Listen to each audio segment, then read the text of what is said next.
Hello student, कैसे हैं आप लोग। उम्मीद है आप लोग अच्छे होंगे और तैयारी आप लोगों की अच्छी चल रही होगी। आप लोग वीडियो देखिए और लाइक करिए, शेयर करिए, सब्सक्राइब करिए और अपने रिवीजन को और बेहतर बनाइए। और आप लोग मेरे क्वेश्चन का जवाब नहीं दे रहे हैं, क्या किसने जो भी मेरा वीडियो देख रहे हैं उन्होंने प्रैक्टिस सेट लगाना शुरू किया कि नहीं किया। और अगर कोई लगा रहा है तो कौन सा लगा रहा है प्रैक्टिस सेट। प्लीज़ आप लोग कमेंट करिए। आज बायोलॉजी की क्लास में हम पढ़ने वाले हैं अंतःस्रावी तंत्र यानी कि इंडोक्राइन सिस्टम। इंडोक्राइन सिस्टम में दो टाइप के होते हैं ग्लैंड्स, जिसमें कि पहला है बहिस्रावी ग्रंथि और दूसरा है अंतःस्रावी ग्रंथि। अब बहिस्रावी ग्रंथि के बारे में पढ़ते हैं। बहिस्रावी ग्रंथि जो है वो नलिका युक्त होता है। इसमें डक्ट होते हैं जिसके थ्रू जो है कि एंजाइम स्राव होता है। तो बहिस्रावी ग्रंथि में ये याद रखने वाली पॉइंट है कि बहिस्रावी ग्रंथि में एंजाइम का स्राव होता है, जैसे दुग्ध ग्रंथि, श्वेत ग्रंथि, अश्रु ग्रंथि, श्लेष्म ग्रंथि एक्सेट्रा। दूसरा है अंतःस्रावी ग्रंथि। ये नलिका विहीन ग्रंथि होती है। इनमें जो है हार्मोन का स्राव होता है। अंतःस्रावी ग्रंथि में हार्मोन्स का स्राव होता है। हार्मोन जो है वो रक्त प्लाज्मा के द्वारा शरीर के भागों में पहुंचाया जाता है। अंतःस्रावी ग्रंथि के द्वारा हार्मोन रक्त प्लाज्मा के द्वारा शरीर के भागों में पहुंचाया जाता है। एग्जाम्पल देखेंगे तो पीयूष ग्रंथि, अवटु ग्रंथि, पैरा अवटु ग्रंथि एक्सेट्रा। अब देखते हैं कि अंतःस्रावी ग्रंथि के जो उनके कार्य है उनके बारे में पढ़ते हैं। अंतःस्रावी ग्रंथि कौन कौन से होते हैं और उनके कार्य और उनका जो हार्मोन स्राव है उनके बारे में पढ़ते हैं। पीयूष ग्रंथि के बारे में पढ़ते हैं। इसे मास्टर ग्रंथि भी कहा जाता है। पिट्यूटरी ग्लैंड को, ये क्वेश्चन बहुत बार पूछा गया कि मास्टर ग्लैंड किसे कहा जाता है, तो पिट्यूटरी ग्लैंड को मास्टर ग्लैंड कहा जाता है। ये इस पिट्यूटरी ग्लैंड जो होता है ये कहाँ स्थित होता है, तो कपाल की स्फेनाइड हड्डी में एक गड्ढे में स्थित होता है, जिसे जिसे क्या बोलते हैं, सेल टर्सिका बोलते हैं। सेल टर्सिका बोलते हैं जिसमें कि पिट्यूटरी ग्लैंड जो है वो स्थित होता है। इसका वजन जो है 0.6 ग्राम होता है। पिट्यूटरी ग्लैंड का वजन कितना होता है, 0.6 ग्राम में। ये इम्पोर्टेंट नहीं है। अब देखेंगे कि पिट्यूटरी ग्लैंड जो है वो कौन कौन से हार्मोन स्राव करता है। तो पहला है S T H hormone. S T H hormone में ये शरीर की वृद्धि, विशेष विशेषतया हड्डियों की वृद्धि का नियंत्रण करता है। एस टी एच हार्मोन स्राव करके शरीर की वृद्धि और खास करके जो हड्डियों की वृद्धि होती है उनका नियंत्रण किया जाता है। इसकी अधिकता से अगर एस टी एच हार्मोन अधिक मात्रा में स्राव होता है तो शरीर जो है वो भीमकायत्व हो जाता है, या फिर एक्रोमिगली, या फिर जरूरत से ज्यादा लंबाई बढ़ जाती है शरीर की। और अगर एस टी एच हार्मोन की कमी होती है तो बौनापन हो सकता है। दूसरा है T S H hormone. T S H hormone जो है इसके स्राव से थायराइड ग्रंथि को हार्मोन स्रावित करने को प्रेरित करता है। टीएसएच हार्मोन जो है वो थायराइड ग्रंथि को हार्मोन स्रावित करने के लिए सिग्नल देता है, प्रेरित करता है। नेक्स्ट है एसीटीएच हार्मोन। एसीटीएच हार्मोन जो है इसके थ्रू एड्रिनल कॉर्टेक्स स्राव को नियंत्रित किया जाता है। एसीटीएच हार्मोन स्राव करके पिट्यूटरी ग्लैंड क्या करता है कि वो एड्रिनल कॉर्टेक्स कॉर्टेक्स को के स्राव को नियंत्रित करता है। जीटीएच हार्मोन, जीटीएच हार्मोन के थ्रू जो है जनन अंगों के कार्यों का नियंत्रण किया जाता है। एफ एस अच्छा, जीटीएच हार्मोन को दो भागों में बांटा गया है। पहला है F S H hormone. F F S H hormone के थ्रू जो है शुक्राणु जनन में और अंडाशय में फॉलिकल की वृद्धि में सहायक होता है। एफ एस एच हार्मोन क्या करता है, ये शुक्राणु जनन में और अंडाशय की फॉलिकल की वृद्धि में सहायता करता है। इसमें दूसरा है एलएच हार्मोन। एलएच हार्मोन क्या करता है, ये नर में टेस्टोस्टेरोन हार्मोन और मादा में एस्ट्रोजन हार्मोन का स्राव करता है। एलएच हार्मोन क्या करता है? नर में टेस्टोस्टेरोन हार्मोन का स्राव और मादा में एस्ट्रोजन हार्मोन का स्राव करता है, उनका नियंत्रण करता है। नेक्स्ट है एलटीएच हार्मोन। एलटीएच हार्मोन के थ्रू जो है ये एलटीएच हार्मोन को दुग्धजनक हार्मोन भी कहा जाता है। ये शिशु के लिए स्तनों में दुग्ध स्राव को उत्पन्न करता है। ADH hormone. एडीएच हार्मोन के थ्रू जो है छोटी छोटी रक्त धमनियों का संकीर्णन किया जाता है और रक्त दाब बढ़ता है। इससे जल संतुलन को शरीर में जल संतुलन को बनाए रखने में सहायक होता है। ADH hormone. एडीएच हार्मोन का काम क्या है? ये छोटी छोटी रक्त धमनियों का संकीर्णन करता है, रक्त दाब को बढ़ाता है और शरीर में जल के संतुलन को बनाए रखता है। आगे हम देखेंगे अवटु ग्रंथि। अवटु ग्रंथि की बात करें तो ये स्थित कहाँ होता है? तो ये गले में श्वास नलिका जो होती है ट्रैकिया के दोनों ओर लैरिक्स के बीच में स्थित होता है। अवटु जो है लैरिक्स के बीच में स्थित होता है, ट्रैकिया के दोनों ओर लैरिक्स के बीच में स्थित होता है। हार्मोन की बात करें तो अवटु ग्रंथि जो है वो दो हार्मोन जो है स्राव करता है। कौन कौन से? थायरोक्सिन, ट्रायोडोथाइरोनिन। ये दोनों हार्मोन जो है अवटु ग्रंथि द्वारा स्रावित किया जाता है, स्राव किया जाता है। ट्रायोडोथाइरोनिन और थायरोक्सिन हार्मोन, जिसमें कि आयोडीन जो है अधिक मात्रा में पाया जाता है। अब थायरोक्सिन का कार्य देखेंगे कि थायरोक्सिन हार्मोन जो है ये करता क्या है। थायरोक्सिन हार्मोन जो है वो कोशिकीय श्वसन की गति को तीव्र करता है। कोशिकीय श्वसन की गति को तीव्र करता है। सामान्य वृद्धि जैसे कि हड्डियों और बाल के विकास में सहायक होता है। थायरोक्सिन हार्मोन जो है सामान्य वृद्धि, हड्डियों और बाल के विकास में सहायक होता है। जनन अंगों के सामान्य कार्य में जो है कि इसकी सक्रियता पे आधारित है। थायरोक्सिन हार्मोन की सक्रियता पर ही जनन अंगों के सामान्य कार्य आधारित है। पीयूष ग्रंथि के साथ मिलके थायरोक्सिन हार्मोन जो है वो पीयूष ग्रंथि के साथ मिलके मनुष्य शरीर में जल संतुलन बनाए रखने में सहायक होते हैं। थायरोक्सिन से थायरोक्सिन हार्मोन की कमी से होने वाले रोगों की बात करें तो इसके कमी से एक होता है जड़ मानवता। जड़ मानवता जो है वो बच्चों में होता है और इसमें जो है थायरोक्सिन हार्मोन की कमी के कारण बच्चों के शारीरिक और मानसिक विकास में जो है कि अवरोध उत्पन्न हो जाता है।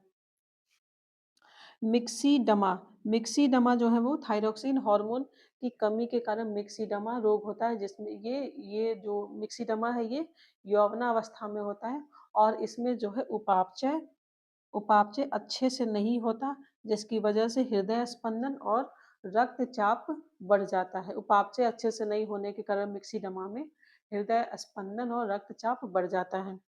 हाइपोथायरॉयडिज्म जो है हाइपोथायरॉयडिज्म में क्या होता है कि इसमें सामान्य जनन कार्य संभव नहीं हो पाता और कभी कभी व्यक्ति जो है इसमें गूंगा और बहरा भी हो सकता है।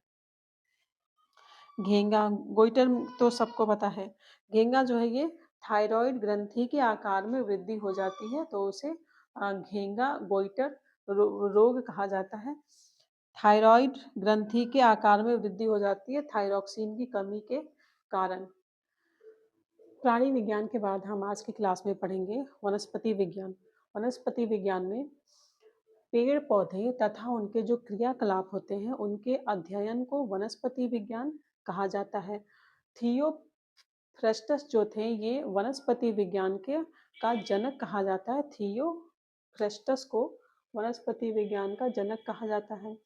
पादपों का वर्गीकरण दो भागों में किया गया था।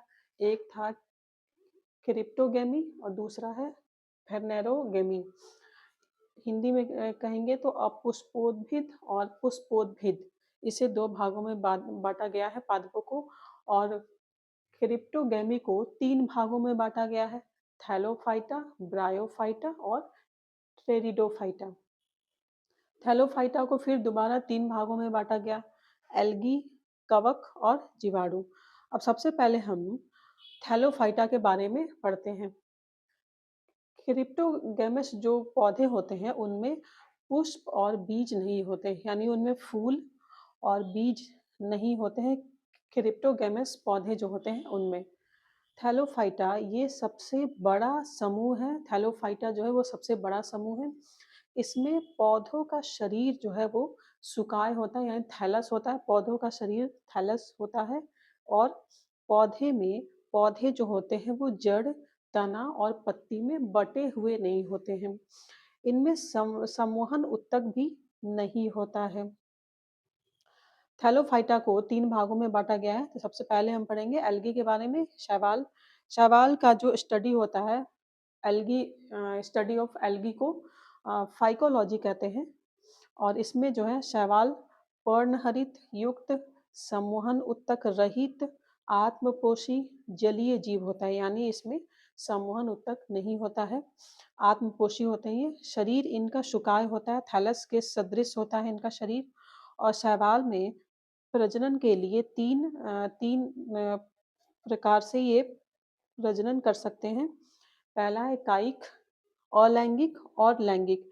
कायिक प्रजनन में शैवाल का एक भाग जो है वो नए पौधों में परिवर्तित हो जाता है, यानी शैवाल का ही एक भाग नए पौधे में विकसित हो जाता है। अलैंगिक प्रजनन में बीजाणुओं या कोशिका विभाजन द्वारा प्रजनन होता है। खंडन जो है ये भी एक प्रकार का अलैंगिक प्रजनन है जो कवक, शैवाल व कुछ पौधों में पाया जाता है। लैंगिक प्रजनन देखेंगे शैवालों का, तो इसमें शैवाल जो है वो कोशिकाओं के संलयन द्वारा प्रजनन करते हैं। अब देखते हैं कि ऐसे कौन-कौन से शैवाल है जो हमारे लिए लाभदायक होते हैं, जिसे हम खाद्य पदार्थों के रूप में खा सकते हैं। तो भोजन के रूप में जो शैवाल होते हैं जो खाद्य पदार्थ उत्पन्न करते हैं, फोरपाइरा, अल्बा, सरगासन और लेमिनेरिया नॉस्टल, यानी लाल शैवाल। ये जो शैवाल है ये खाने लायक शैवाल होते हैं।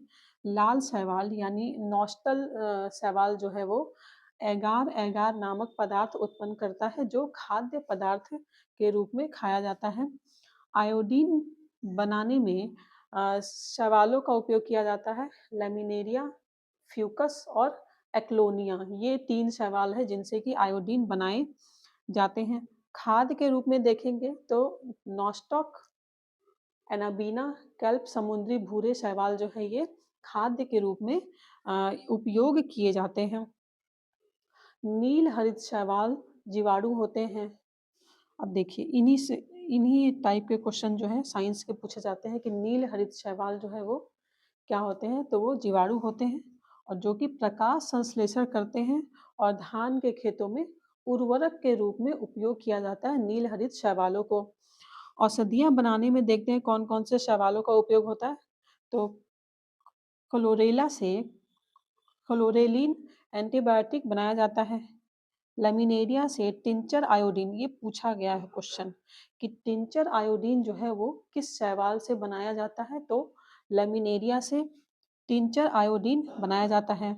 अनुसंधान कार्यों में क्लोरेला, एसिटेबुलेरिया, बेलोनिया, ये जितने भी शैवाल हैं इन्हें अनुसंधान कार्यों में इनका उपयोग किया जाता है। क्लोरेला जो है ये अंतरिक्ष यान के केबिन में एक छोटे से हौज में उसमें उगाकर अंतरिक्ष यात्री को प्रोटीन युक्त भोजन और जल और ऑक्सीजन प्राप्त करने में सहायता करता है। शैवाल प्रस्फुटन क्या होता है, तो जल की इसके कारण शैवालों के प्रस्फुटन के कारण जल की गुणवत्ता व मछली मृत्यु दर में गिरावट आती है। और जिसका कारण क्या है, तो प्लवन शैवाल जो है इनकी मात्रा, जो कि जल की गुणवत्ता अच्छी होती है, तो जो ये प्लवन शैवाल होते हैं इनकी मात्रा बढ़ जाती है और इनकी मात्रा बढ़ने से शैवालों का प्रस्फुटन होता है, जिससे जल की गुणवत्ता व मछली मृत्यु दर में गिरावट आती है। बायोलॉजी में अब हम आगे देखेंगे कवकों के बारे में पढ़ेंगे। स्टडी ऑफ कवक की बात करें तो उसे माइकोलॉजी कहा जाता है। कवक जो है वो पर्णहरित, संकेंद्रीय और संवहन उत्तक रहित थैलोफाइट्स होते हैं। इनमें जो है इनके जो शरीर होते हैं, कवक काय जो होता है वो लंबे और बहुत ही महीन लगभग पारदर्शी सूत्रों का संयोजन होता है, जिसे हाइफी कहा जाता है। पतले हाइफी जो होते हैं, कवक हाइफी जो होते हैं, ये पतले नलाकार पारदर्शी सूत्र हैं जो कि कई कवक या फिर तंतु द्वारा जीव द्रव्य से भरे एक भित्ति से ढके हुए होते हैं। कवक हाइफी जो है ये दो टाइप के होते हैं, एसेप्टेट हाइफी और सेप्टेट हाइफी। मशरूम जो हम सब्जी के जैसे यूज करते हैं वो भी एक प्रकार का कवक है। उसका उपयोग जो है, मशरूम का उपयोग औषधीय या फिर कीटनाशी में या फिर जैव संदीप्तिशील गुणों में किया जाता है। उनमें ये सारे गुण होते हैं मशरूम कवक में। कवक को जो है, इसमें जो भोजन का संचय होता है, कवकों में भोजन का संचय ग्लाइकोजन के रूप में होता है। कोशिका भित्ति इसकी जो है, जो ये फंगी होते हैं, इनकी कोशिका भित्ति काइटिन की बनी होती है। सैक्रोमाइसिस कवक जो होते हैं, इनका उपयोग डबल डबल रोटी के निर्माण में किया जाता है। सैक्रोमाइसिस कवक का उपयोग डबल रोटी के निर्माण में किया जाता है। कवकों द्वारा रोग हम देखेंगे तो सरसों का सफेद रस्ट रोग कवकों के द्वारा जो है पौधों को बहुत अधिक हानि पहुंचती है। उसके द्वारा या तो स्मट रोग होता है या फिर रस्ट रोग होता है। तो सरसों का सफेद रस्ट रोग, गेहूं का ढीला स्मट रोग, गेहूं का किट्टू रोग, आलू की अंगमारी, गन्ने का लाल अपक्षय। हमने देखा होगा कि खास तौर पे गन्ने में कहीं कहीं जगह पे थोड़े लाल लाल हो जाते हैं, रेड कलर के। तो वो एक प्रकार का रोग होता है जो कवकों के द्वारा होता है। मूंगफली का टिक्का रोग, आलू का मस्सा रोग, फ्रांकूरो का डैपिंग रोग। तो ये सारे रोग हैं जो कवकों द्वारा पौधों में फैलाए जाते हैं। एफ्लाविश जो है, एफ्लाविश ये कवक के द्वारा ही तैयार किया जाता है। अब लाइकेन के बारे में बात कर लेते हैं। लाइकेन जो है ये कवक और शैवाल दोनों से मिल करके बनते हैं।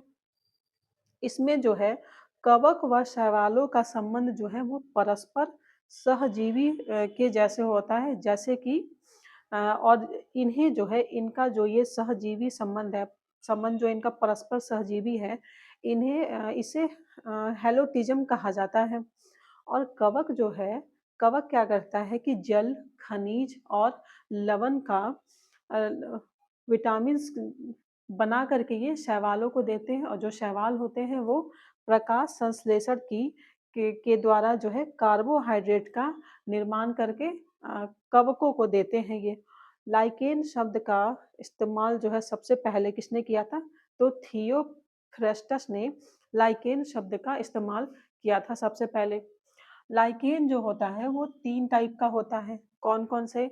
तो पहला है क्रस्टोस, फोलियोज और फ्रूटिकोज। ये 3 टाइप के लाइकेन होते हैं। लाइकेन जो है ये वायु प्रदूषण का संकेतक है। सबसे अच्छा वायु प्रदूषण का संकेतक जो है लाइकेन को माना जाता है। जहाँ पॉल्यूशन ज़्यादा होता है एयर का, वहाँ लाइकेन जो है वो नहीं उगते हैं। SO2 सल्फर डाइऑक्साइड जो प्रदूषण का सर्वोत्तम सूचक होता है ये लाइकेन। कोटिकोल्स किसे कहते हैं? तो जो लाइकेन पेड़ों की छालों पे उगते हैं उन्हें कोटिकोल्स कहते हैं। सेक्सिकोल्स किसे कहते हैं? तो जो लाइकेन चट्टानों पे उगते हैं उन्हें सेक्सिकोल्स कहा जाता है। मृदा के निर्माण में भी लाइकेन जो है वो बहुत अधिक सहायक होते हैं। आर्चिल और लेक्नोरा ये 2 टाइप के लाइकेन हैं जिनसे कि नीला रंग प्राप्त होता है। आर्चिल और लेक्नोरा से नीला रंग प्राप्त किया जाता है। लिटमस पेपर तो हम सब ने बहुत बार यूज किया है लेबोरेटरी में। उसका उसका भी निर्माण जो है रोसेला नामक लाइकेन से लिटमस पेपर का निर्माण होता है रोसेला नामक लाइकेन से।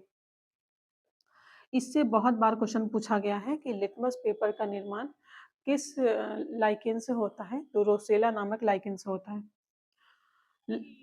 लोबेरिया, इरवेनिया और रेमेनिला, ये जो लाइकेन है इनसे इत्र यानी परफ्यूम बनाने में सहायता मिलती है। लोबेरिया, इरवेनिया और रेमेनिला।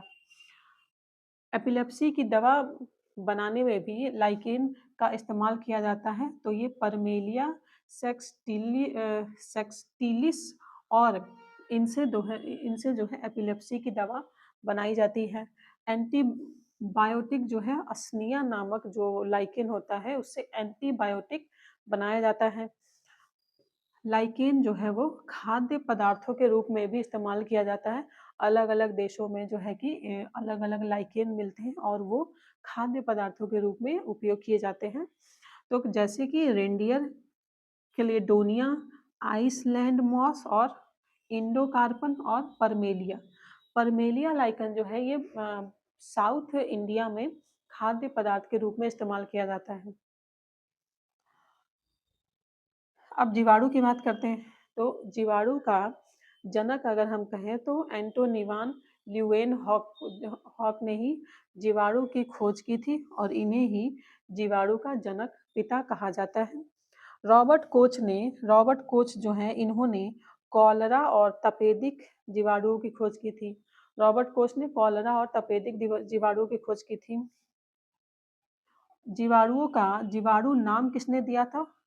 एहरेनबर्ग ने जीवाणुओं को जीवाणु नाम दिया था। किसने? एहरेनबर्ग ने। रेबीज का टीका और दूध का पॉस्चराइजेशन जो है लुई पास्चर के द्वारा एक खोजा गया था। रेबीज का टीका और दूध का पॉस्चराइजेशन लुई पास्चर के द्वारा खोजा गया था। जीवाणुओं का प्रकार देखें, आकार के आधार पर जीवाणु 4 प्रकार के होते हैं। कौन कौन से होते हैं? तो बैसिलस बैसिलस जीवाणु जो होते हैं ये बेलनाकार होते हैं यानी छड़नुमा होते हैं। कॉकस कॉकस जीवाणु जो होते हैं ये सबसे छोटे जीवाणु होते हैं कॉकस, और ये थोड़े गोल गोल होते हैं, इनका आकार गोल होता है। कॉमा शेप्ड या फिर विब्रियो कहा जाता है। कॉमा शेप जीवाणु इंग्लिश की जो कॉमा होती है उसी शेप का होता है, तो इसका जो आकार होता है वो स्प्रिंग टाइप का होता है। अब जो है दूध को बहुत अधिक दिनों तक सुरक्षित रखने के लिए उसका पॉस्चराइजेशन किया जाता है और जिसके लिए कि 2 मेथड अपनाए जाते हैं। कौन कौन सा है? पहला देखेंगे तो लो टेम्परेचर होल्डिंग मेथड। इसमें क्या करते हैं कि दूध को 62.8 डिग्री सेल्सियस पे 30 मिनट के लिए गर्म किया जाता है। ये पूछा गया है बहुत बार, ये पूछा जाता है कि जो लो टेम्परेचर होल्डिंग मेथड है वो क्या है, या फिर जो हाई टेम्परेचर शॉर्ट टाइम जो मेथड है वो क्या है। तो लो टेम्परेचर होल्डिंग मेथड में दूध को 62.8 डिग्री सेल्सियस पे 30 मिनट तक गर्म किया जाता है, और हाई टेम्परेचर शॉर्ट टाइम में इसमें जो है दूध को 71.7 डिग्री सेल्सियस पे सिर्फ 15 सेकंड तक जो है गर्म किया जाता है। तो इससे दूध का पॉस्चराइजेशन होता है और दूध अधिक दिनों तक जो है सुरक्षित रहता है। तो बायोलॉजी क्लास में आज के लिए इतना ही। नेक्स्ट क्लास में हम देखेंगे इसके आगे। तब तक आप वीडियो देखिए, लाइक करिए, शेयर करिए और सब्सक्राइब करिए, और प्लीज़ वीडियो देखिए, आपका रिवीजन होगा। AEDO की डेट आ गई है। अगर जिसने जिसने फॉर्म भरा है, अप्लाई किया है, आप लोग कमेंट करिए कितने लोगों ने अप्लाई किया है जो कि मेरा वीडियो देखते हैं, और फिर उसके बाद बात करते हैं। धन्यवाद।